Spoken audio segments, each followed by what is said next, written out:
Hello and welcome to Stretford Paddock. This is a one-to-one interview and I'm joined by Manchester football correspondent for The Guardian, Jamie Jackson. How are you doing? I've never been better, thank you. How are you? Well, that's great to hear. I'm very well as well, thank you. Obviously, last night's result, not particularly exciting when you wake up this morning, but you know it seems to be some reasons to be optimistic, and hopefully you'll be able to elucidate us to any further reasons that we might think of. Get your comments in. This is live, of course, so get your comments in for Jamie, and we'll come to some of those later. But I've got a few of my own questions as well. So we'll go through some of the takeover stuff. We'll go through the latest with that. We'll look at some transfers. We'll look at Ten Hag as a coach and the work he's done and how you see it from your position as well. But let's start with that takeover stuff. So just to kind of get the overall view of it as it stands at the moment, the talk is of Q1 2023, this sale. So that would be the end of March, wouldn't it? January, February, March is Q1. The only official people that have come out and spoke publicly is Ineos and Jim Ratcliffe by extension. Where do you see things at the moment in terms of whether bids have been made by anyone or the talks have taken place? We've seen Avram Glazer in I think it was Dubai, wasn't he? Reportedly talking to different potential owners from the Middle East. Where do things lie at the moment, and how fast do you see this sort of snowballing, as it were? Because you know we're nearly into February already, and it's only Ineos who have officially kind of come forward. Well, yeah, I mean it's interesting this Q1 thing that you mentioned, you know, which is, as you say, by the end of March. That's that time frame for them. Or for the spokesperson or spokesman for Jim Ratcliffe to come out, I think it was this week, wasn't it? Yeah. Say we've formally sort of inserted ourselves into the process. I think it's significant. You wouldn't obviously say that if you felt, you know, we're not really too interested, or you know, it's not something that they're really serious about. So it's interesting the timing of that. I mean, you know, as you just say, you're looking at 2 months, 8 weeks until the end of March, really, maybe a little bit longer actually.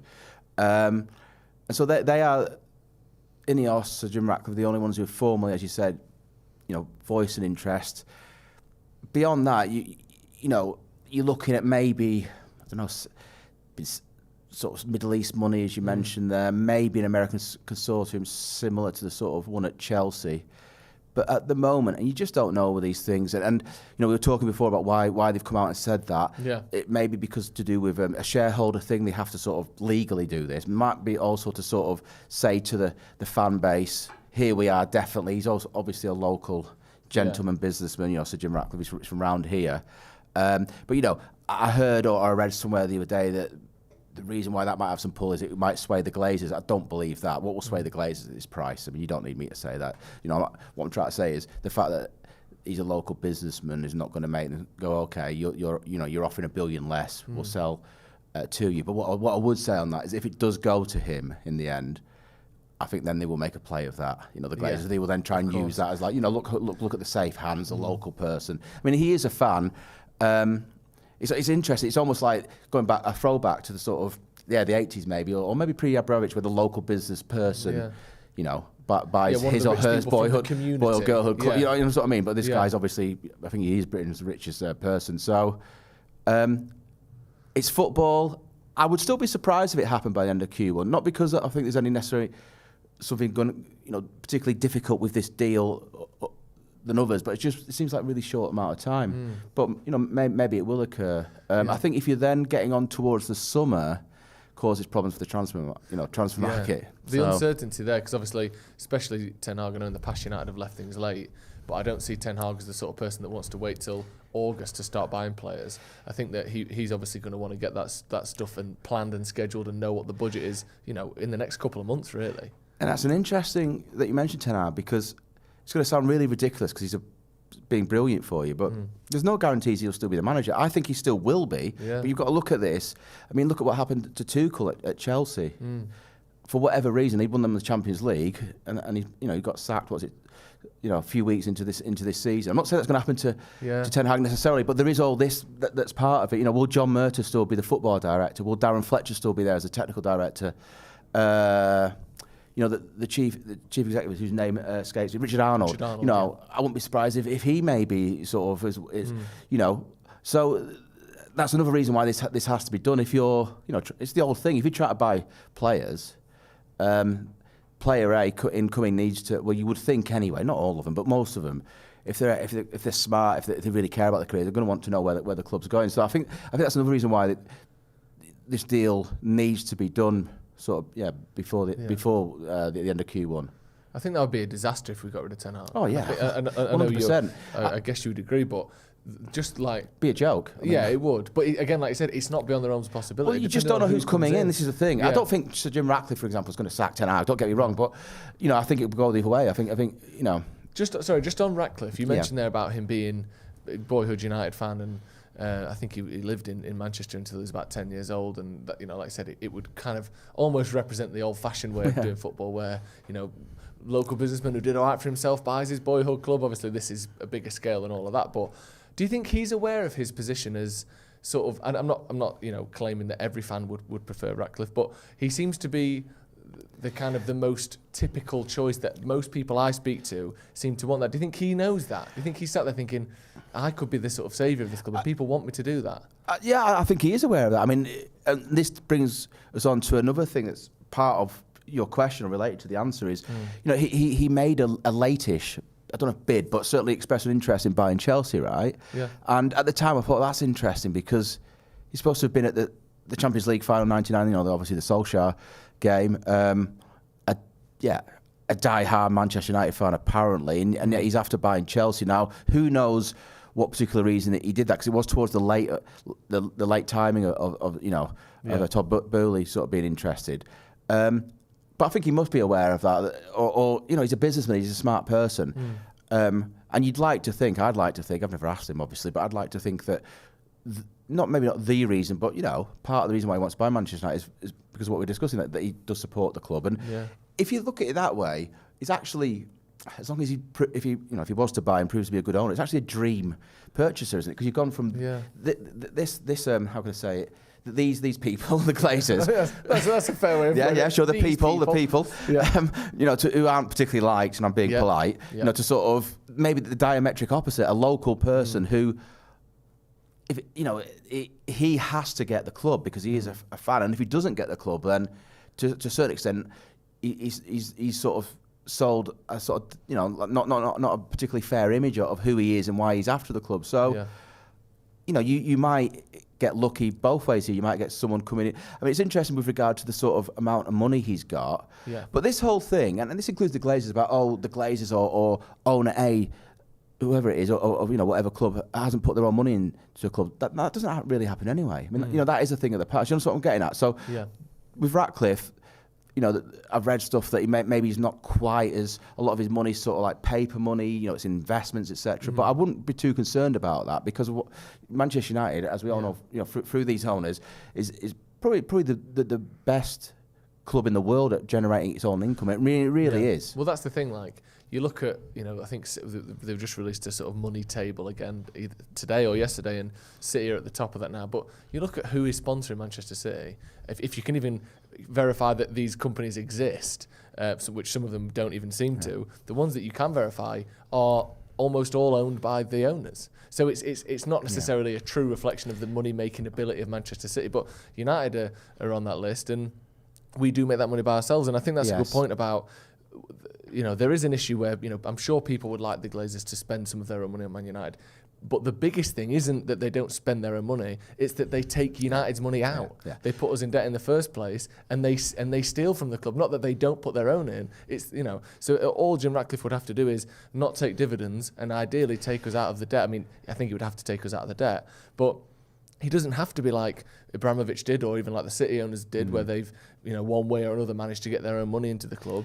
He would just have to let the club run the way it should be, with good people in charge. Yeah, and maybe actually because he wants to, not because maybe there's the European Super League and the protests outside Old Trafford, connect with the fans.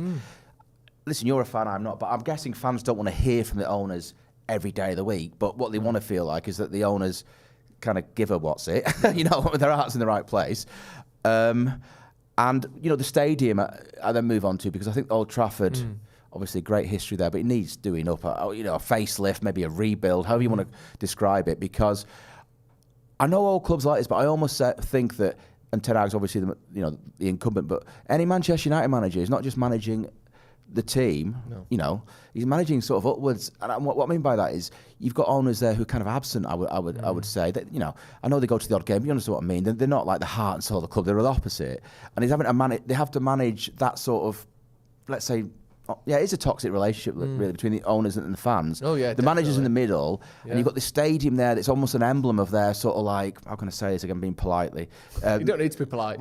No one will mind if you're not polite to other Glazers, don't worry. But I like to be polite. Maybe just not caring as much as they should. You know, I think at Old Trafford, the fact that it's a bit run down, it's been patched up, there's a leaky roof. They've left it to rot, basically, haven't they, for 20 years? 50, 18 yeah, years. They've never done any sort of structural work that wasn't, you know, there was obviously the new seats, but that was already, you know, commissioned before. So yeah, I mean, as you say, Sir John Ratcliffe's just got to be sort of kind of opposite to all this. Yeah, and that's the thing. Like you said, I think he doesn't necessarily have to be this sort of hands-on everyday owner, but let's make it seem like someone that cares about the club owns it. That feels like a minimum requirement, doesn't it? Like at least pretend to care. And the other thing as well that is worth mentioning, I think, is, you know, I'm sure I believe he's a Manchester United fan. I don't think that's just some story whipped up to gain public favour. I believe that he is.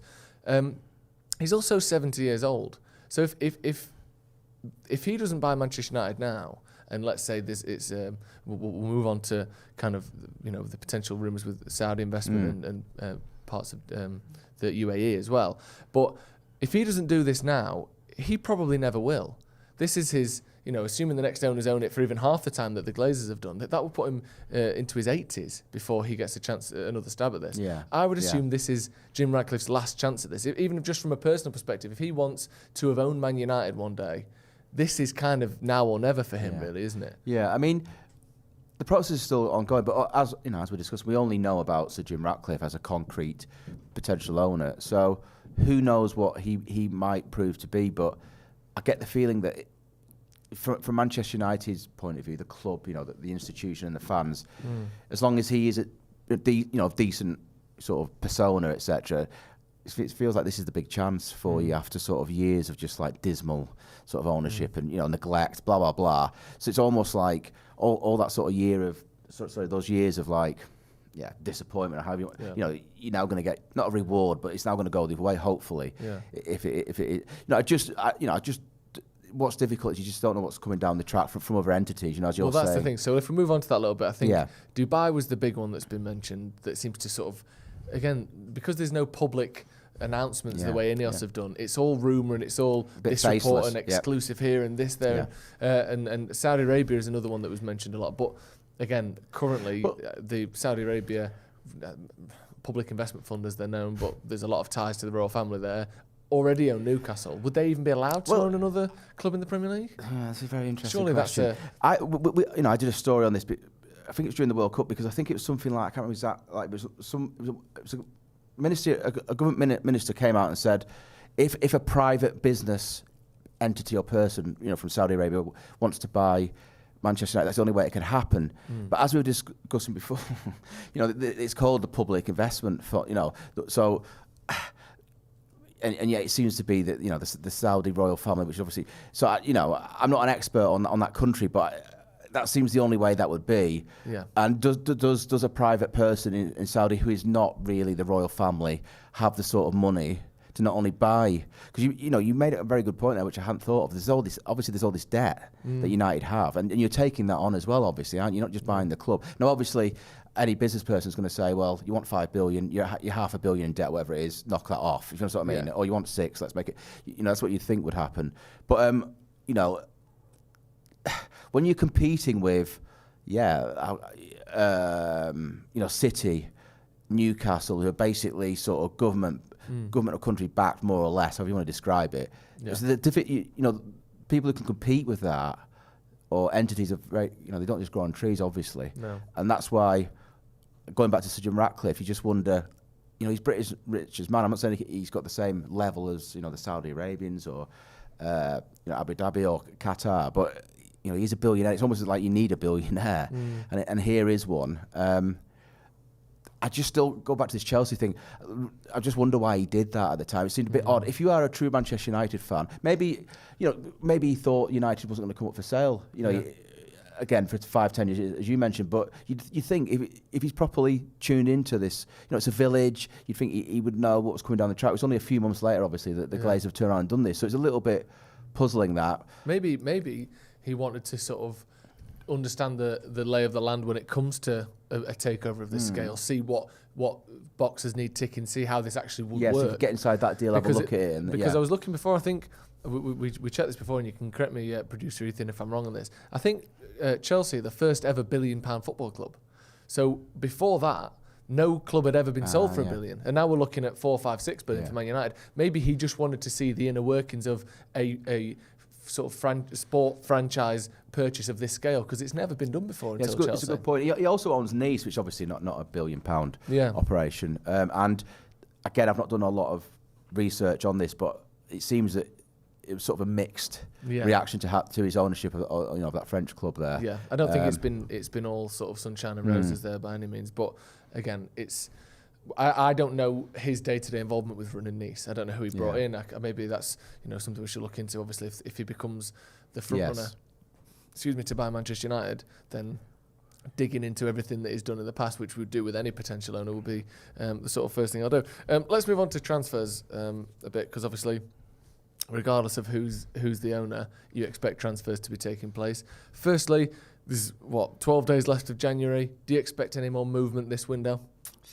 Maybe some out of the club, maybe a couple of loans, but I can't really see a major signing. I mean, Wout Weghorst, with all the sort of respect that you're supposed to say in these matters, I think they only got him in because that's who they could afford.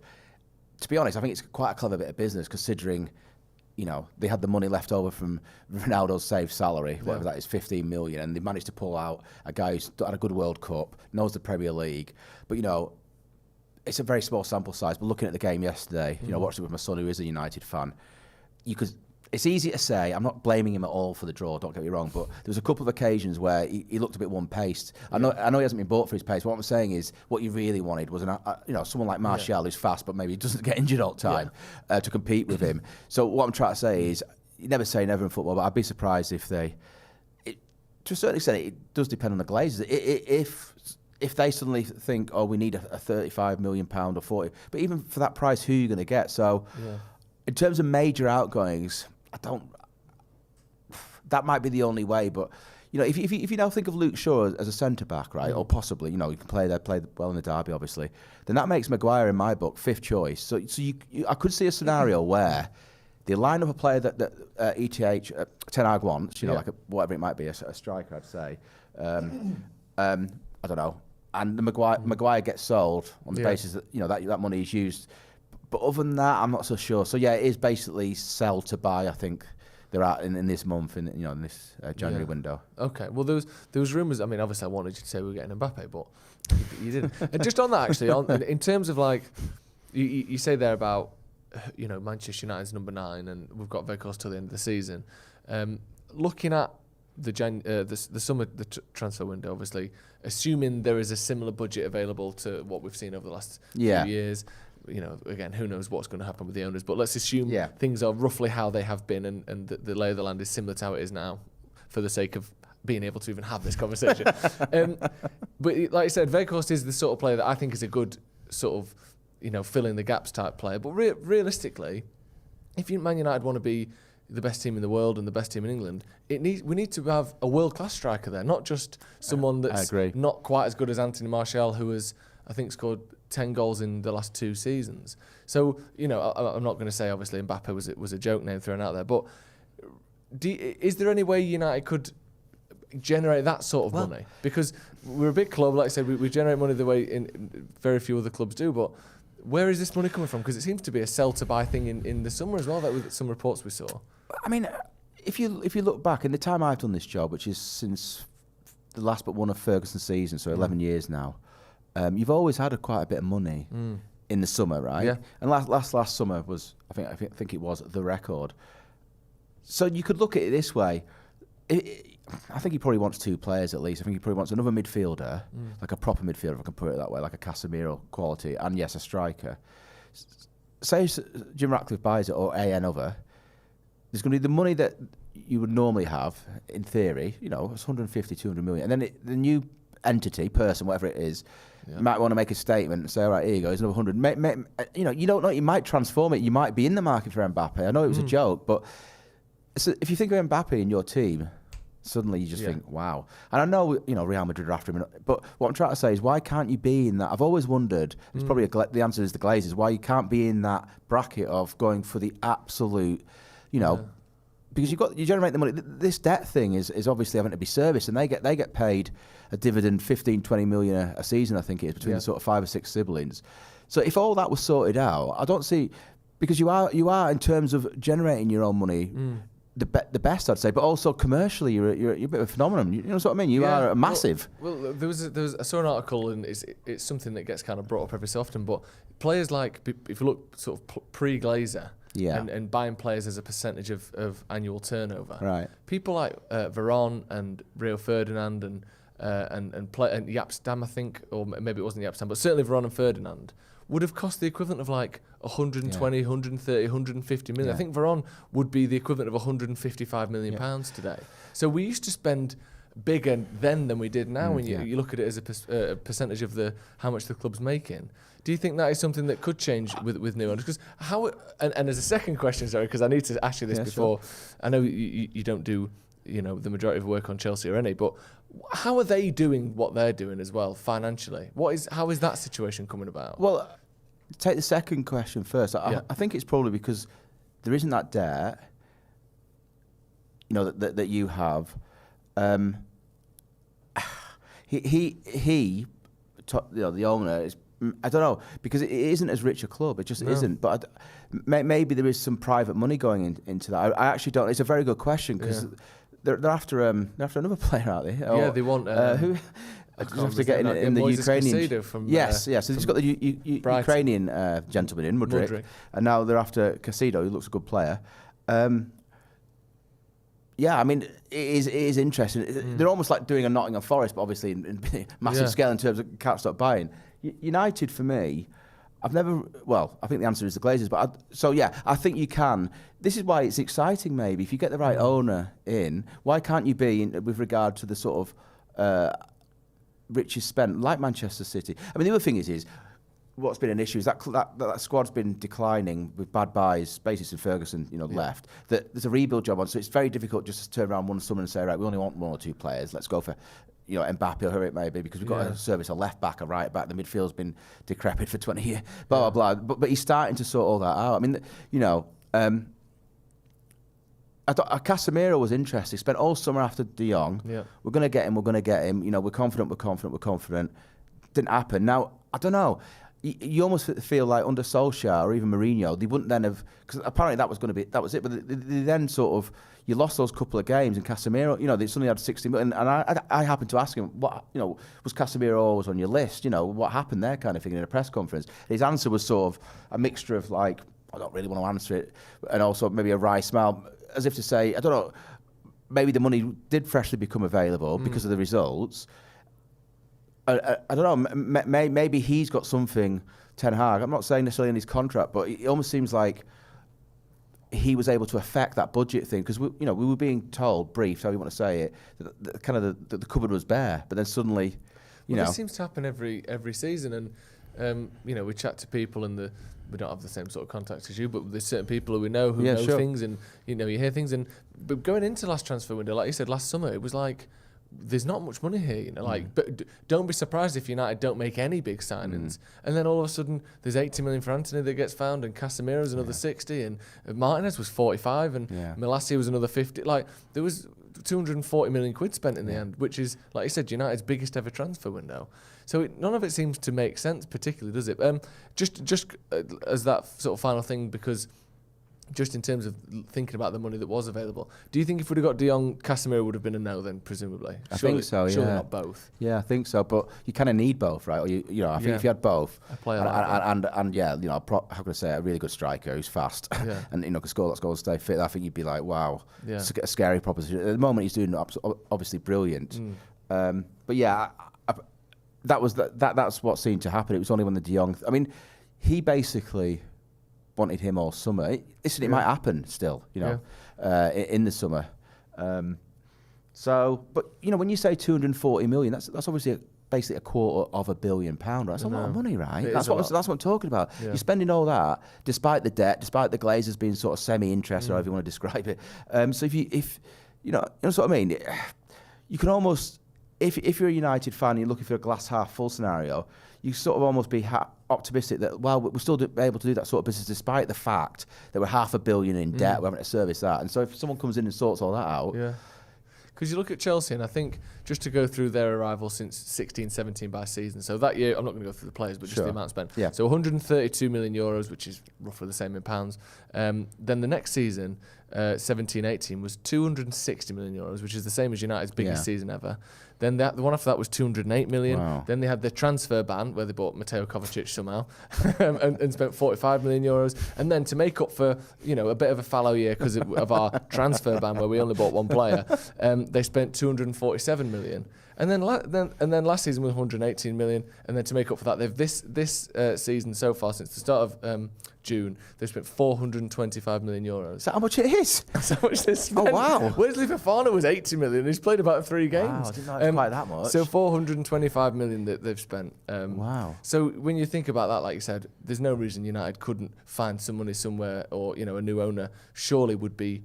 It's an easy way to get the fans to like you as well, isn't it? It is. Unless you're doing just some sort of. The other thing to say is, I don't know, as long as this goes in the team, I don't think there's anything wrong with this. I think you could probably make a lot more money out of Manchester United. I think if you made Old Trafford like a destination venue that had like a cinema and some really nice shops and restaurants, you know what I mean, and nice bars. I don't mean like around. I don't mean exactly. That's what I'm saying. Like I don't mean like in a cheesy sort of plastic way, but actually really nice, done with a bit of class. Maybe turn the current Old Trafford into a museum, or I don't know, use it for the women's football team. Build. You know what I'm getting at? Yeah. I think there's opportunities there to really actually. I remember Woodward saying to me before, obviously before he left, a few years ago actually, that he thought there's no doubt it could be worth double figures billions, Manchester United, at some point, 10 plus. Yeah. And I agree. I'm not a massive expert, but I just think common sense says that, because you're doing all this with, as I say, a sort of neglected stadium, and you not realise you've got so much land around there. You know, and you think about what sort of cities owners and how they've managed to develop the area around there. There's this new co-op live arena that's going up there as well, which I don't think they own, but that part of town which used to be old factories and desolate is now becoming, you might go there to spend your money elsewhere. That's what that at the minute United have done nothing. Even Hotel Football, which is right on the doorstep of Old Trafford, isn't owned by Manchester United. You just think, I was staggered that the Glazers, supposedly smart business people, operators, didn't see allowed that to happen, if I can put it that way. I think that's a good point of this. United don't sort of lead the way in anything, do they? Unfortunately, it's all kind of lagging behind and waiting. So hopefully that can change. Let's move on to Ten Hag, because you spoke about him. Then you mentioned the job that he's doing. Actually, no. Before that, sorry. Last question on transfers. Is there any names in the summer that you think? Kane has been mentioned, Rice has been mentioned in terms of the big players. Is there anything that you think is sort of a goer on either of those two? Or I think there's interest definitely in Rice. Yeah. If you ask me a slightly different question, well, it probably is the same question, him or De Jong, I'd say definitely Declan Rice. And Harry Kane, I don't know. I'm not too sure. I haven't done any massive digging on this, but I'm not too sure.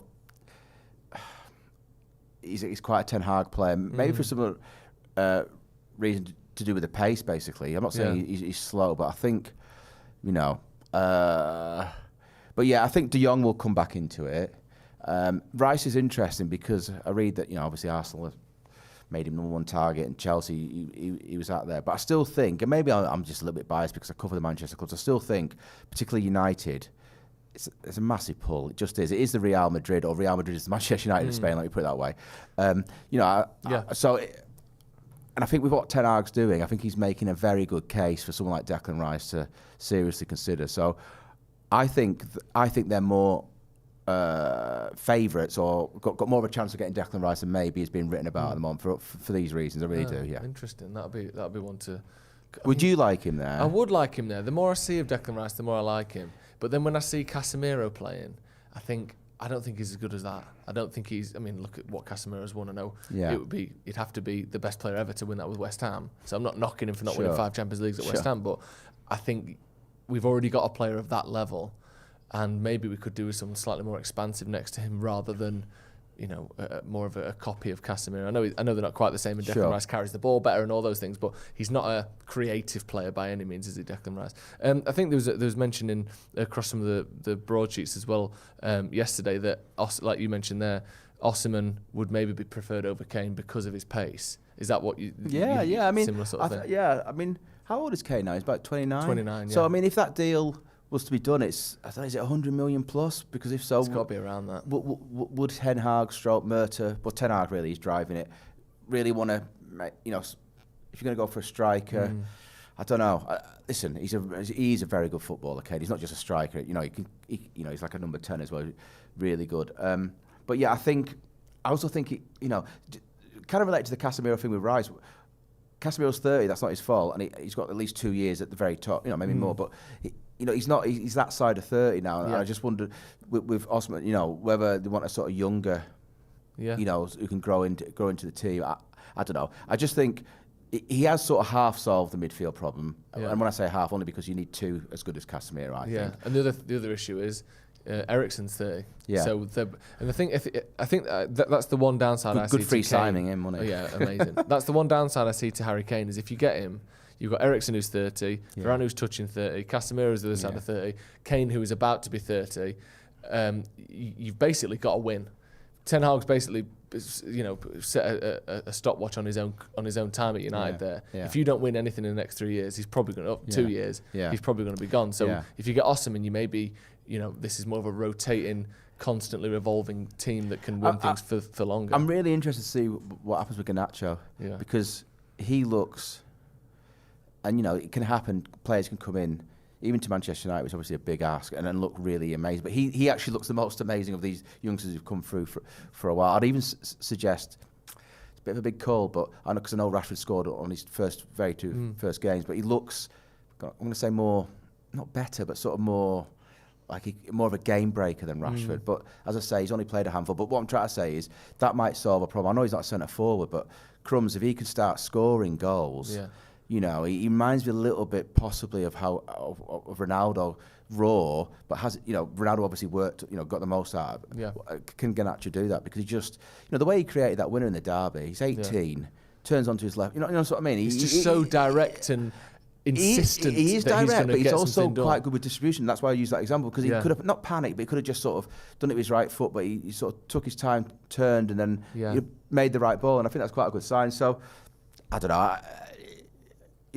As I say, my son's a United fan, and I think for him and any United fan, I'd be really excited at the moment because you're going to get hopefully good owners, and you've got a great manager at last. Hopefully, yeah. Well, on Ten Hag, just looking at some of the players that he's improved and how United have, even with the draw yesterday, it's a 10-game unbeaten run. 9 of those are wins. You couldn't ask for much more really in the last few months since those Brighton and Brentford losses. Start with Rashford because you mentioned him there. Yeah. I think he looked to me slightly unfit yesterday, and he looked like he picked up a knock against City, didn't it?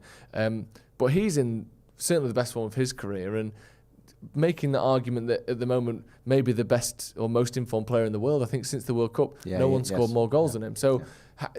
How much do you put of that on Rashford and the way he's turned things around, or how much do you put it on the coaching and the culture change that Ten Hag's brought? Yeah, I mean, I think the player always has to take a lot of credit, but I don't think he didn't try, say, last season with Ranić and Solskjaer. So I go to what's changed. It's the manager, right? There is an X factor, I really think, and Luke Shaw moving across from left back to centre back and looking at a really good player there. So yeah, I think Rashford. So interesting because if I remember rightly, I even think he might have started off this season looking a little bit, he needed some confidence, and he's just become. What I love about it is you always felt he could do this. Yeah. Almost be like Thierry Henry, that sort of striker, really fast, sort of direct scoring, but he never really has done it consistently. But now he looks the real deal. Can he keep it up? What is he, 25, right? Yeah, I think so. So he's got his best years ahead of him. I think he. With this manager, I think he's probably, hit goal. But this is kind of what managers paid to do, right? Not you know, they've got to do lots of things, but basically it's get the best out of players, but also improve them. You know, Wan-Bissaka's another example. Yeah, well, that's one I was going to come on to. Part of it is also it's what you do with the player, but it's also if you're coming into a team that's functioning well and knows what it's doing, you can almost like, within reason, change whatever position, right? You know, that's what Guardiola's done so well. Got this winning machine. That's what Ferguson did. Yeah, exactly. Some of the teams that he won big games with are almost laughable you on tell paper. me your last title wasn't the greatest United, you know, that you won wasn't the greatest United team, but you know, so yeah, I think Ten Hag is a bit of a operator on the training ground. He knows exactly what he's doing, and I think he's really brilliant man manager, good with the media. It was interesting because when he started off, there was all this, can he speak enough?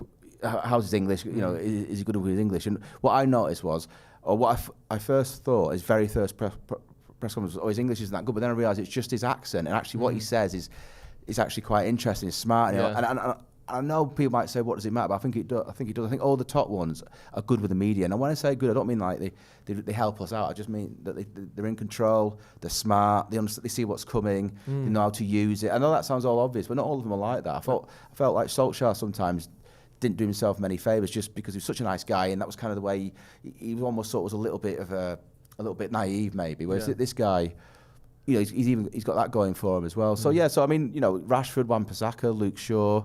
You know, we could go through the team. Martial. Martial was out. Yeah, De Gea. Although that goal where he let through his legs wasn't great, was it? Yeah, that was leaning against the post like he was had a few pints in him. Yeah, that was. Martial was out on loan last season, right? Yeah. I mean, he really rates him. So, in a way, it's not rocket science, but you know, getting in a top manager. But it seems to have been difficult for United. I mean, this midfield thing is hilarious.